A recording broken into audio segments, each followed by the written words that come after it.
इसमें हम लोग आज बात करने वाले हैं ये इनडायरेक्ट मेजरिंग टूल्स के बारे में। ठीक है, इनडायरेक्ट का मतलब ये होता है जिसमें माप नहीं लिखी होती है। ठीक है, जैसे हमने एक एग्जांपल में लिया स्टील रूल, इसमें माप लिखी हुई है तो इसको डायरेक्ट मेजरिंग इंस्ट्रूमेंट बोलते हैं। क्लियर हुआ? Yes sir. इनडायरेक्ट का मतलब जिसमें माप ना लिखी है, इनमें माप कहीं लिखी है लेकिन ये फिर भी मापने के काम आते हैं। ठीक है, उसी सीरीज में हम बात करने वाले हैं। सबसे पहले हम बात करने वाले हैं आउटसाइड कैलिपर की। किसकी बात करने वाले हैं? Outside caliper. ये ज्वाइंट के आधार पर दो प्रकार के होते हैं। किसके आधार पर? दो। ज्वाइंट के आधार पर। पहला है स्प्रिंग ज्वाइंट, इसमें लगा हुआ है स्प्रिंग ना, स्प्रिंग के सहारे ये क्या होता है, खुलता है, बंद होता है। ठीक है, तो spring joint caliper.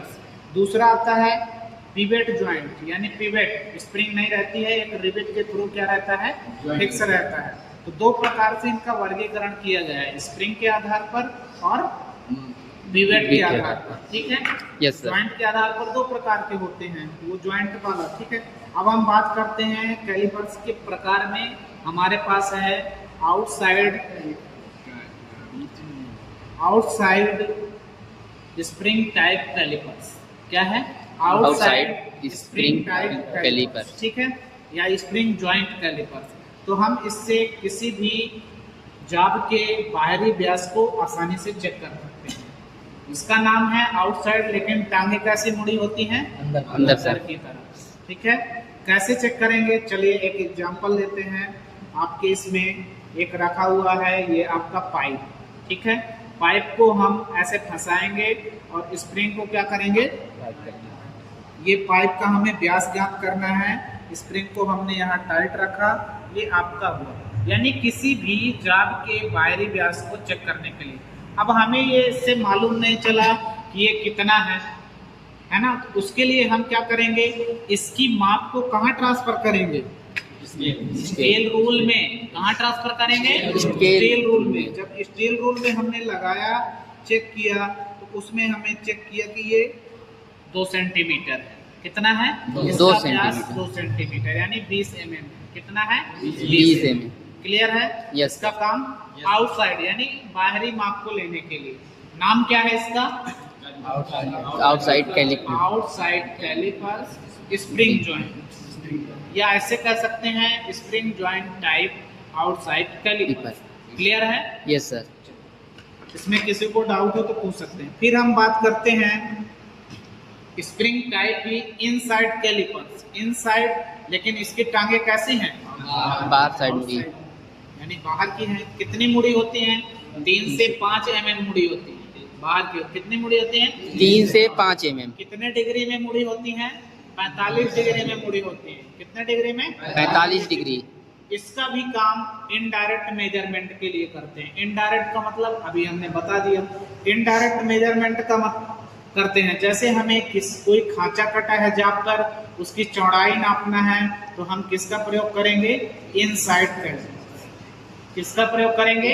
Inside callipers. Inside callipers. ये एक हम जॉब ले रहे हैं, इस जॉब में एक खांचा कटा हुआ है, इस खांचे की माप लेना है, तो हम किसका चुनाव करेंगे?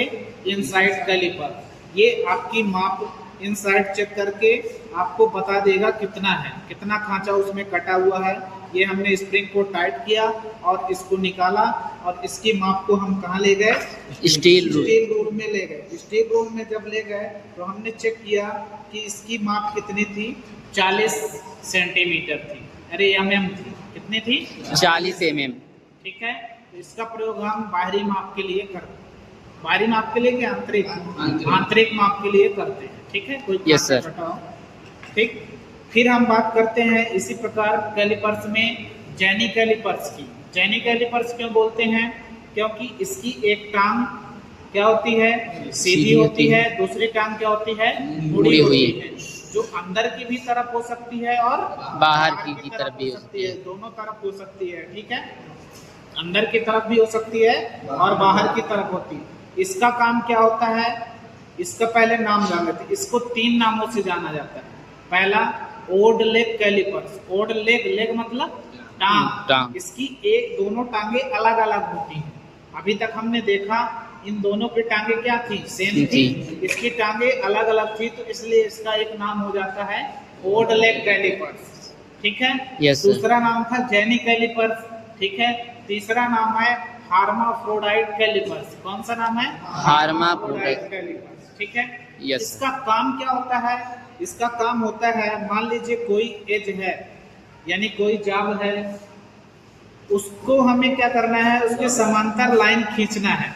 ये है जाब, तो हम एज के समांतर लगा के हम क्या करेंगे, कोई लाइन खींचेंगे। जैसे ये अपना जाब है, जाब को हमें 10 mm लंबी रेखा खींचना है, तो 10 mm लंबी रेखा खींचने के लिए क्या करेंगे, आपको ये लगाएंगे एज के समांतर, ये यहाँ ऐसे, और आप आसानी से खींच सकते हैं। क्लियर हुआ? Yes sir. क्लियर। ये सब ये किसके काम में आता है? मार्किंग करने के लिए काम में। किसके काम में आता है? मार्किंग करने के लिए काम में आता है, ठीक है। Yes sir. इनका साइज कैसे लेते हैं?